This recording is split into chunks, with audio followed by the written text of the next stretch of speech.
पाकिस्तान, अफगानिस्तान, भारत की इस समय हो रही त्रिकोणीय घटनाक्रम का जिक्र लेकर हाजिर हूं अपडेट्स के साथ। पाकिस्तान अफगानिस्तान की सुर्खियां इस समय हैं कि पाकिस्तान अफगानिस्तान के बीच में जो चल रहा क्लैश था, जिसमें पाकिस्तान ने सीजफायर का वायलेशन किया था, जिसके चलते पट्टिका के अंदर 3 क्रिकेटर्स की मौत हुई थी, यह हम आपको जानकारी दे चुके हैं। उसके बाद में आगे बढ़ते हुए आसिम मुनीर की हाल ही में दी गई भारत को धमकी, भारत के द्वारा पाकिस्तान को दिया गया जवाब। पाकिस्तान अफगानिस्तान के बीच जो चल रहा है पिछले 1 हफ्ते से लगातार हम उस पर अपडेट आप लोगों को दिए जा रहे हैं।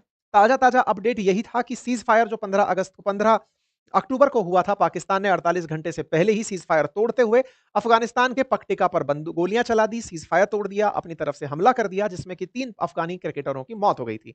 हमने इस पर आपको सेशन के अंदर जानकारी दी थी और बताया था कि पाकिस्तान के द्वारा इस पूरी घटना के लिए भारत को जिम्मेदार ठहराया गया, ये कहते हुए कि अफगानिस्तान भारत का प्रॉक्सी बनकर काम कर रहा है, यानी कि इंडियंस जबरदस्ती उनके माध्यम से हमको नुकसान पहुंचाने का प्रयास कर रहे हैं। Taliban is being sponsored by Delhi, ऐसा पाकिस्तान के द्वारा हम पर ब्लेम किया गया। इनके रक्षा मंत्री जो ख्वाजा आसिफ हैं, उन्होंने भारत के लिए यही कहा कि आने वाले टू फ्रंट वॉर के लिए इंडिया भी तैयार रहे, क्योंकि आने वाले समय में ये चीजें आगे बढ़कर आ सकती हैं। कुल मिलाकर के मुत्तकी की भारत यात्रा 7 दिन की जब हुई और भारत के विदेश मंत्री से उनकी मुलाकात हुई, तो उन्होंने इसे ऐसे ही लिया कि वहां से मोटिवेशन लेकर के भारत पाकिस्तान पर इन्होंने हमला किया है। रक्षा मंत्री ने साफ-साफ आरोप लगाया पाकिस्तान की तरफ से कि तालिबान के फैसले अब दिल्ली से हो रहे हैं। अपने मीडिया में इनके ये बयान काफ़ी ज़्यादा चर्चा में है। रक्षा मंत्री के बयान के बाद में यहाँ के सो कॉल्ड जो फील्ड मार्शल हैं, उनका बयान निकल कर आता है और वो कहते हैं कि पाकिस्तान आर्मी चीफ ने कहा है कि इंडिया डिसिसिव रेस्पॉन्स के लिए तैयार रहे अगर वो कोई ऐसा उकसावे का काम करती है। मतलब पाकिस्तान के पास ऐसे हथियार हैं जो भारत में कहीं भी जाकर हमला कर सकते हैं और भारत ये गलतफ़हमी ना पाल ले कि वो बहुत बड़ा है तो इसलिए महफूज है। नहीं, जल्द खत्म हो जाएगा, उसकी इस तरह की चीज़ों को नहीं सोचना चाहिए और परमाणु शक्ति वाले माहौल में इस तरह जंग के माहौल नहीं होने चाहिए। आसिम मनीर का ये बयान आपको भी सुनना चाहिए। Decisive blow to the adversary. Should a fresh wave of hostilities be triggered, Pakistan would respond much beyond the expectations of the initiators. With diminishing distinction between combat and communication zones, the reach and lethality of our weapon systems will shatter the misconceived immunity of India's geographic vastness.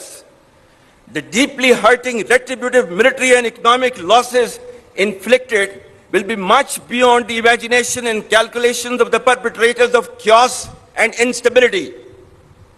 I advise and firmly caution.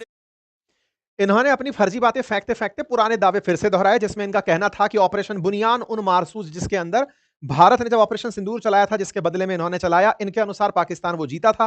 Pakistan की जितनी भी हारें हुई हैं, जिसमें 93,000 सैनिक जो इनके सरेंडर भारत के सामने किए थे, उसको ये लोग भूल चुके हैं। चाहे कारगिल की हार हुई हो, उसे भूल चुके हैं, 65 के जंग को भूल चुके हैं और कुल मिलाकर उन्हें ऐसा लगता है कि ऑपरेशन सिंदूर में खुद की रक्षा करके और आतंकियों को मरने से बचाने कर इन्होंने जो आत्मरक्षा की, वो इन्होंने भारत को हराने जैसा काम किया है। और इस तरह के इनके बयान, जिससे ये साफ दिखता है कि पाकिस्तान की फोर्सेस में कितना खोखलापन है कि आत्मरक्षा को भी ये विजय के रूप में दिखाते हैं। इनका मानना है कि पाकिस्तान ने निश्चित ही कुछ बहुत बड़ी उपलब्धि हासिल की, भारत ने इन्हें पूरी तरह से तहस-नहस नहीं किया, इसका मतलब ये जीत गए। इन्होंने इस तरह से इसे सेलिब्रेट किया। आपको मालूम होगा, आसिम मुनीर लगातार भारत के विरोध में जब-जब बयान देते हैं, कुछ ना कुछ इस तरह की बातें हो रही होती हैं, जो वो भारत के खिलाफ प्लॉट कर रहे होते हैं। आखिरी बार जब इन्होंने इस तरह का बयान दिया था, उसके बाद पहलगाम में आतंकी हमला हुआ था, जब इन्होंने हिंदुओं के खिलाफ बहुत ज़्यादा ज़हर उगला था। इसी कारण से भारत को ऑपरेशन सिंदूर चलाना पड़ा और इनके बहुत से ठिकानों पर एयर स्ट्राइक करने पड़ी और उस एयर स्ट्राइक के नमूने अब इंटरनेट चिल्ला-चिल्ला कर बताता है। सब जगह ये उपलब्ध है, पूरी तरह से दुनिया इस बात को मानती है। तस्वीरें उपलब्ध हैं इंटरनेट के माध्यम से, सैटेलाइट्स के माध्यम से, कि पाकिस्तान को बहुत नुकसान हुआ था। हमने इनके बहुत ही प्रोमिनेंट एरियाज़ जो इनके सुरक्षित मानने वाली जगह हैं, उन सभी जगह पर इनको नुकसान पहुँचाया था। ख़ैर, आसिम मुनीर को अपनी पाकिस्तान की जो आवाम है, उसको बेवकूफ़ बना कर के मोटिवेशन अगर ढंग का मिलता है, तो वो उस काम को बखूबी निभा रहे हैं। पाकिस्तान ने इस बात को ऐसे लिया था कि हमने इनके एक राफेल को नुकसान पहुँचाया है, जबकि डसॉल्ट एविएशन के खुद सीईओ ने इसे कहा कि तकनीकी खराबी से हमारा एक राफेल कभी गिरा था, जो पाकिस्तान की वजह से नहीं था। तारीखें भी अलग हैं, लेकिन पाकिस्तान इस बात पर खुश है कि राफेल को नुकसान पहुँचाया गया। ख़ैर, भारत ने अपनी तरफ से सारे उन एस-400 के केंद्र जो हैं या राफेल जहाँ पर हैं, उन सब जगह प्रधानमंत्री की विज़िट देखी। प्रधानमंत्री का वहाँ होना देखा कि एस-400 पूरी तरह सुरक्षित है। लेकिन हाँ, चूँकि इसके झूठ में पाकिस्तान को अमेरिका का साथ मिला, तो उस बात को वो लोग बखूबी आगे बढ़ाते चले गए। पाकिस्तान ने अपनी तरफ से जिस तरह से ट्रंप को रिश्वत दी, वो सबके सामने है। किस तरह से इन्होंने अपने यहाँ के मिनरल्स को वहाँ दिया, साथ ही साथ क्रिप्टो का धंधा वहाँ से लेकर यहाँ आए, वो सबके सामने है। आज भी पाकिस्तान जिस तरह की चापलूसी कर रहा है ट्रंप की, वो पब्लिक के सामने है। हाल ही में शर्म अल शेख में जिस तरह से इन्होंने पूरी शर्म उतार करके ट्रंप की जो चापलूसी की ज़्यादा गंदा शब्द है लेकिन उसको यूज़ ना करें। बस वो सबको पता चल रहा है कि पाकिस्तान इस समय खुद से नहीं, बाकी दुनिया भर से एक्सेप्टेंस चाहने का प्रयास कर रहा है कि हाँ, हमारी भी इज़्ज़त है, बस उसको रिकॉग्नाइज़ किया जाए। हाल ही में पाकिस्तान में जिस तरह के हालात बने हुए हैं, पाकिस्तान अपनी इंटरनल इश्यूज़ को फिलहाल भारत पर ढाल करके चल रहा है कि भारत की वजह से सब हो रहा है। ताज़ा-ताज़ा नमूना है जब अफ़गानिस्तान के तालिबान ने इस तरह से पाकिस्तानियों की पैंट उतरवा ली। हम लोगों ने तो ख़ैर दुनिया भर की संधियों का ख़्याल रखा था। हमने 93,000 जब सैनिकों को इनके यहाँ से सरेंडर करवाया, तो भी उनको इज़्ज़त से एक तरह से जैसे इंटरनेशनल कन्वेंशंस हैं, उनके थ्रू उनको रिस्पेक्ट दी थी। इन्होंने तो बहुत ज़्यादा बेइज़्ज़ती कर दी बेचारों की। हालात ये हो गई कि इनकी पैंटें जो उतरी थी, वो तालिबान के द्वारा सबके सामने पब्लिक कर दी गई कि देखो हमने पाकिस्तान के ये हाल कर दिए हैं। इससे इनकी खिन्नता समझ में आती है और उस खिन्नता का परिणाम भी था। लेकिन जब खिन्नता में इन्होंने इस तरह के बयान दिए, तो क्या भारत चुप था क्या? मतलब भारत को बयान देना नहीं आता क्या? यार हम 140 करोड़ लोग हैं। सरकारें बयान देकर के ही बनती हैं। यहाँ पे डायलॉग बाजी ही तो है, मतलब लोकतंत्र में कौन कितनी अच्छे से बातें रख पाता है, वही तो डायलॉग है। तो ऐसे में हमारे रक्षा मंत्री का भी बयान आया। और साथ ही साथ विदेश मंत्रालय का भी बयान है। विदेश मंत्रालय ने साफ कहा कि पाकिस्तान की अपनी परेशानियां हैं, वो अपनी इंटरनल प्रॉब्लम्स को आउट से दिखा करके अपने यहाँ की शांति को बटोरने का प्रयास करता है। लेकिन हाँ, रक्षा मंत्री ने इन्हें वैसा ही जवाब दिया जिस तरह के ये लोग बयान देते हैं। रक्षा मंत्री ने अपनी तरफ से एक ही बात कही कि एक भी इंच इस समय पाकिस्तान का ऐसा नहीं है जो हमारे ब्रह्मोस की रेंज में ना आता हो। राजनाथ सिंह जी का यह बयान निश्चित ही मायने रखता है। राजनाथ सिंह जी ने यह बयान दिया उस जगह से जहां ब्रह्मोस बनाई जा रही है।